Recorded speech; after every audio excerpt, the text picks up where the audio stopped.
Every deer hunter hopes for a clean shot, a quick kill, and an easy recovery. But mortally wounded deer can sometimes go a long distance after being shot, making tracking and recovery difficult.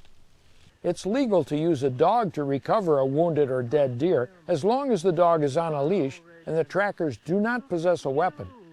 A trained dog can help recover a deer, but now it's also legal in Wisconsin to use a drone to locate and recover wounded deer. Here's Dan Lee of Hawkeye Rescue and Imaging in Spooner to explain the rules and show us how drone recovery works. I thought that's something I'd really like to do, and started looking into the thermal drones. Taking off. And didn't realize how big the deer recovery business was. In Wisconsin, the DNR requires that the deer is deceased before you can give the hunter directions to that deer. The main goal is to retrieve that deer instead of letting it just die in the woods and go to the coyotes. My first deer recovery was when I knew the reason I did this, because just to see the emotions of the hunter when he walks up on that deer that he had already searched for 2 hours trying to find, it was pretty emotional for me to see.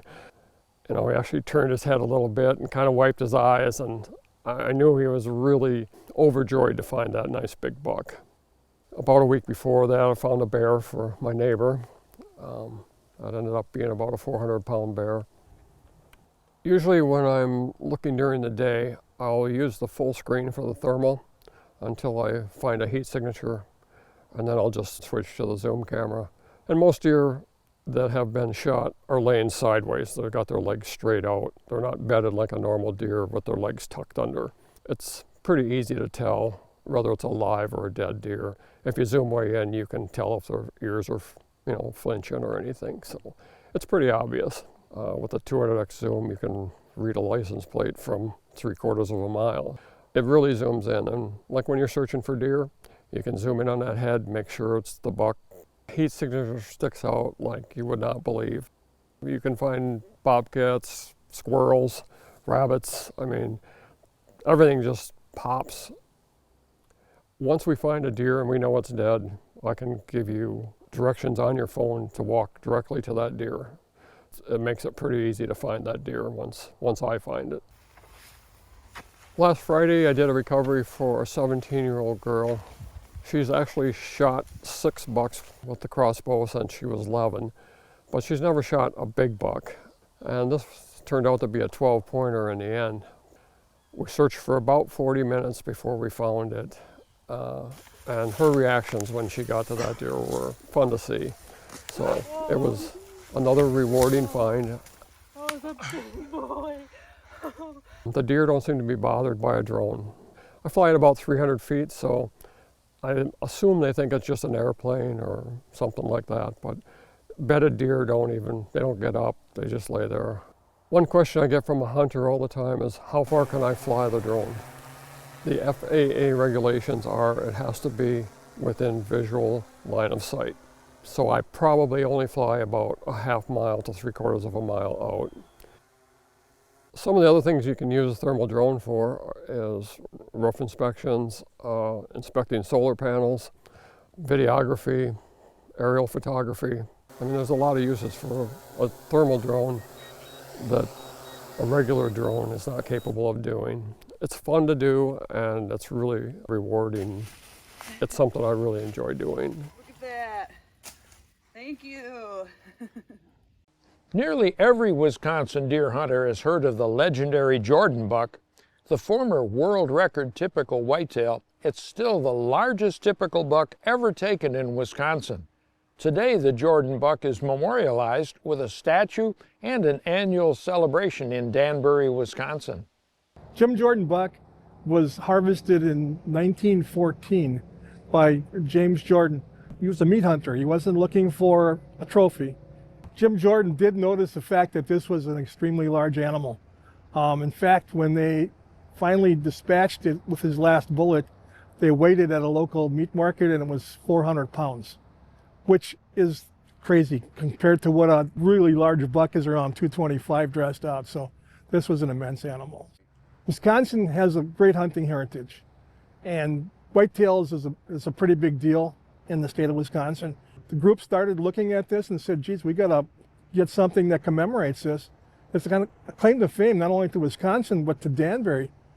And the project was started with the help of the Whitetails Unlimited chapter in Burnett County. They helped raise the money along with the county and other private groups to develop the statue. The statue was manufactured according to specs by Fast Fiberglass out of Sparta, Wisconsin. The antlers were designed by Antlers by Klaus out of New Richmond, so they're authentically duplicating the look of the deer. And I felt, as well as others, seeing as that we're getting a statue, we should have something to actually celebrate this. We have a Jim Jordan Buck Festival annually to commemorate that historical event. Today is Jordan Buck Day 2025 for the town of Danbury, Wisconsin.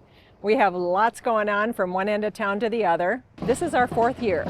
There's a parade lineup that parade will happen at noon, going down Main Street with 40 floats maybe, some inflatable bouncy houses, a free throw contest. We have pinball tournaments going on. We have a big craft fair and food trucks. Festivals like this, in small communities like this, are important to tourism because it attracts people from all sorts of walks of life. This particular festival focuses on the hunting culture in the county, and it focuses on the importance of stories and the stories that people tell, and that attracts people in. One of the things we look for in tourism is to put heads in beds, and we look for that because when people spend the night in the county, that they spend more money. That money gets spent not only in small businesses like restaurants and taverns and sport shops, and gasoline, it spreads that wealth around everywhere. We have wonderful volunteers. We can always use more, as I'm sure is the case for most festivals across the area.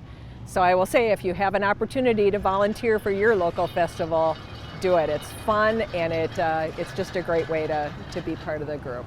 This was something that wasn't one person's idea. We had a lot of people behind this, including the county, private groups, private businesses, private individuals. We're a big tourism county, and you know, the economics behind this, from my standpoint, were that we could bring a lot more people into the county, get to see this beautiful place, and help our businesses and our community. The folks at Conservation First Bank believe responsible banking should strengthen conservation efforts. Without sacrificing the financial services you depend on, your bank can support your outdoor way of life. Their services empower conservation-focused people and businesses to grow while protecting the natural resources we all cherish. By aligning financial strength with shared outdoor values, Conservation First Bank invests in a future where conservation is the priority. The land is the heart of Wisconsin, and it takes all of us to protect it for our children and grandchildren. The Cherish Wisconsin Outdoors Fund cares for our public lands now and forever. When you purchase your hunting or fishing license, a small donation will support habitat management and restoration for game and endangered wildlife. Just check the box, insert your donation amount, and know that you will make a huge impact. Cherish Wisconsin Outdoors Fund. Give now, enjoy forever. EHD devastates whitetail herds, but now you can fight back. The EH Defense Water Treatment Kit targets the root cause: poor water quality. Our 3-step system adds enzymes and beneficial bacteria to break down muck and harmful organics, eliminating the midge's breeding ground. Protect your herd like never before. No dead water, no dead deer.